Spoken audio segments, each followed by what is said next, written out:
Hello, I'm Again, welcome back to the video. Today I'm going to talk about one of the brand new items which has come out with the Aquatic update. It is the Trident, and it's the most exciting thing for a lot of players in this update because it's the first time that Mojang has added a brand new full-on weapon to the game in a very, very long time. Years, in fact. So I figured because of that, let's go through and talk about how you can find the Tridents in this update because, again, it's not necessarily clear to everyone, and also talk about how the best way to find Tridents is, as well as then how you can enchant the Trident and how you can use it once you've done that, because the Trident is really the most amazing tool in this update once you enchant it, once you get it, and do all those sorts of things. So I figured let's give you the step-by-step guide on how you can do so, because Tridents are so wonderful that even Drowns want to use them, as you can see by this one, which just tried to kill me like right here. So with that said, like this if you do like it, because it helps out the channel, and let's know that you do enjoy the tutorials. There's going to be a bunch of these coming over the next few days, because I think that the new features, not all of them are quite so clear and easy to work out. So if you want to learn more about all the features and know how to use them, then over the next few days, you'll see tutorials on the channel. So let's get straight into the very first thing you need to know about the Trident, which is the fact that it's actually not a drop that you can find very easily, because the only way to get it is to get it, have a very specific mob drop it. So the only mob that will drop a Trident is the Drowned. So the Drowned has about a 15% chance of spawning with a Trident in its hand, and like any other mob in the game, there is an 8.5% chance, so about a 1 in 12 chance that if a Trident is holding a Drowned is holding a Trident or anything else, that it will drop the thing in its hand. So if you want to get a Trident, you need to find the 1 in 8 roughly, or 1 in 7 roughly, Drowns which will spawn with one, which by the way, they're the hardest to kill Drowns because they can actually throw one at you, and it's pretty darn deadly, as you'll see when he actually tries to hit me. And then you need to have a 1 in 12 chance of him getting you. Basically, it's about a 1 in 100 chance if you killed random Drowns, or if you search specifically for these guys, about 1 in 12 Drowns will drop with their Trident. So if I get lucky right here, you never know how this might work, there is a chance of me getting the Trident from the drop. It didn't work right there, but basically the idea behind this, because at first I thought it was kind of stupid that like the best thing in the update is just going to be a mob drop that's based on chance, because chance doesn't always feel so great. But the basic idea is that you have to explore the oceans in this update to get Tridents. There's no like, oh yeah, you find a structure, you find a good seed. You have to explore the oceans, and then you have to kill a bunch of Drowns. You have to be well versed in the oceans, because again, the logical question of like, how do you get Tridents, which is, oh yeah,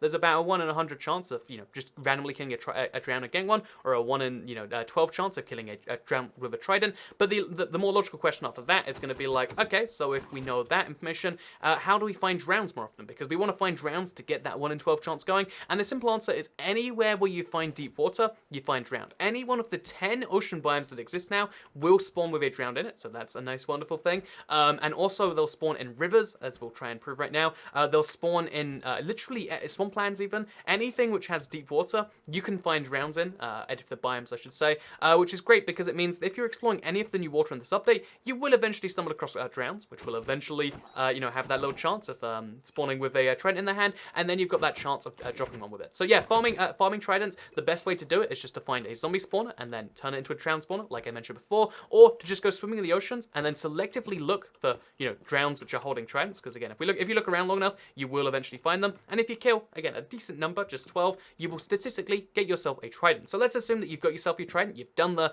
arduous steps of getting yourself one. Let's talk about the second thing you need to know, which is how you can enchant it, because again, once you get one of these things, they're a rare item and they have a limited durability, so you probably want to enchant it. That's just, to me, that seems logical. Like, it's nice by itself. It's a diamond sword with a bow kind of combined. As you can see, we can throw it, but like you might want to go to the next level, which means you're going to want to enchant it. So enchanting, again, it's fairly simple. You throw in your thing, you throw in some lapis lazuli, and then you might get loyalty, riptide, impaling. These are the 3 most common enchantments. So loyalty is one of my favorites because it does this right here. So as you can see, throw the thing and then it comes back. Oh, it'll come back as soon as it lands at least. Is that loyalty? Yeah, it is loyalty. I was like, have I done something wrong there for a couple of seconds? But yeah, as you can see, loyalty is a pretty great enchantment because you actually get it back, which means you can realistically use it as a ranged weapon, because the regular Trident, having to go back and get it, really is, it's not something everyone can do. It's a prohibitive factor in the use of the Trident, but like this, you can see, it's wonderful. You can also, so again, statistically, you can just randomly get enchantments that might be something like, oh yeah, this time it's going to be impaling, which obviously gives you extra damage against fish stuff. Riptide is one of my favorite ones personally, because, how about we set the weather, in fact, let me show you. Riptide by itself is already so fun, just without raining weather. So as you can see, this is the oh, I think I just killed a rabbit. I'm sorry, rest in peace, rabbit. Let's all have a moment of silence, just appreciate the rabbit. I'm sorry. So anyway, basically, assuming you don't kill rabbits with your Riptide enchantment, assuming you have more productive things you want to do with your time, let's talk about what you actually can do with this, because it's really great at launching yourself out of the water, or even in the water. You can go really absurd distances with this.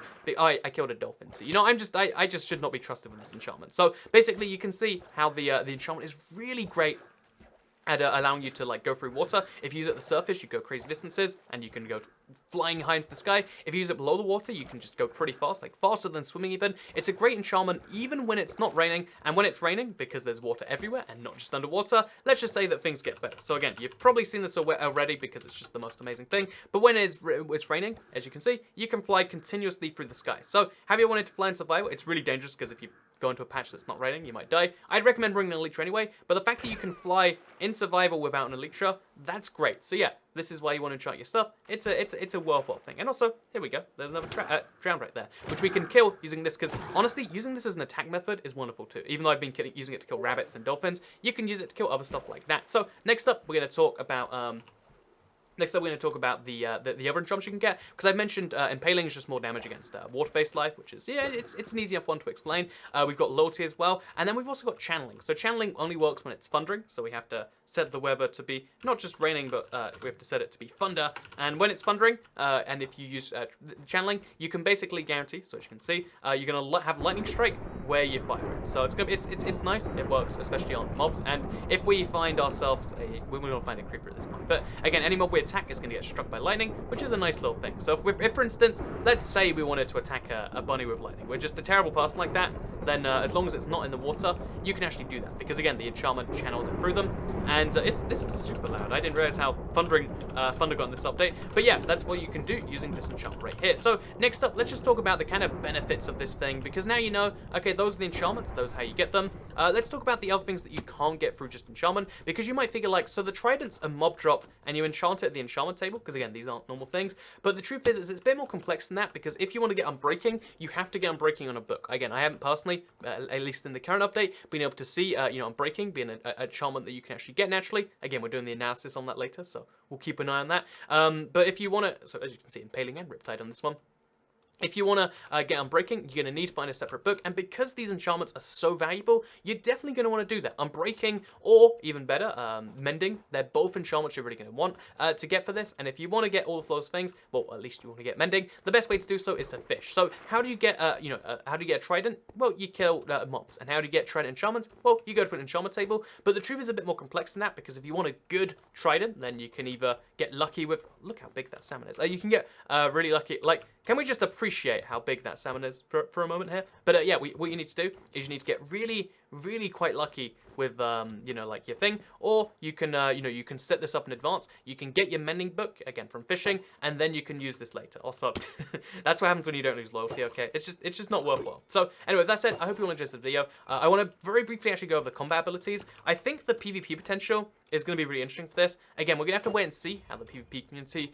takes a hold of it, but the basic ability of being able to throw something that also works as your main melee weapon, again, if any servers take advantage of that on the Bedrock version, I'm going to look forward to using this, and honestly, that's probably where a lot of this use is going to come from, because if you want to use this for killing monsters, the use case is really quite slim. It's mostly just a fun weapon. Again, I like that personally, but it's a fun weapon that you can, again, you can throw it and get it back every time, and that's nice. And the throwing angle is different to most weapons, so you can do some really interesting stuff that you can't necessarily do with other stuff. And again, it's fun.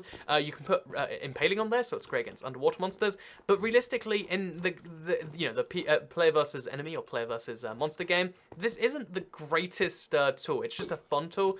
And in the player versus player game, it's like, it's got some potential. Realistically, the reason you use this weapon is because you want to have fun, or you use it because you want to get charged creepers, which, because charged creepers are now possible, mob heads are now, doable in survival. There's like huge benefits to that.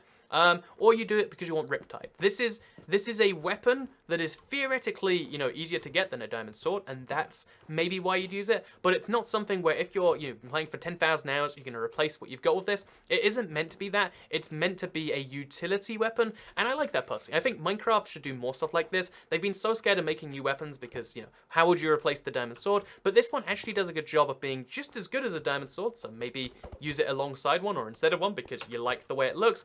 But realistically, the use cases are way more interesting and unique, and it adds more value to Minecraft as a game, and I'm glad that they did that personally, and that's my opinions on it. And yeah, if you want to get the Trident, kill some drowns. They've got a roughly 12% chance of, roughly 1 in 12 chance of dropping one. If you want to find drowns, go anywhere where there's lots of water and then swim around, because they'll weapons will help you. If you want to get enchantments, then you can just throw it in the enchantment table, or you can get lucky with your fishing or anything else, like normal. And finally, if you want to use the trident, you've got to expect it to be again, don't expect it to be the best weapon you ever use. Don't be like, oh, this is like diamond sword +1. Instead, it's more like, this is a fun this is a fun thing. Look, I can throw it over there, look over here, and then it comes back to me. And although and also it doesn't require ammo like a bow, so it's like infinity and combined with that. It's a lot of weird things combined into one, but I like it personally, and I want to hear your opinions in the comments down below. Thank you very much for watching. Like if you liked it, share if you liked it, and check out some more tutorials which I'll be uploading over the next couple of days, because I want to teach you about every feature on the side of this update, and give you my full thoughts on it now they're fleshed out and they're here. And obviously, I'll keep you up to date with the latest news regarding Phase 2, but for now, I hope you all enjoyed the video, because I'll see you all next time. Goodbye.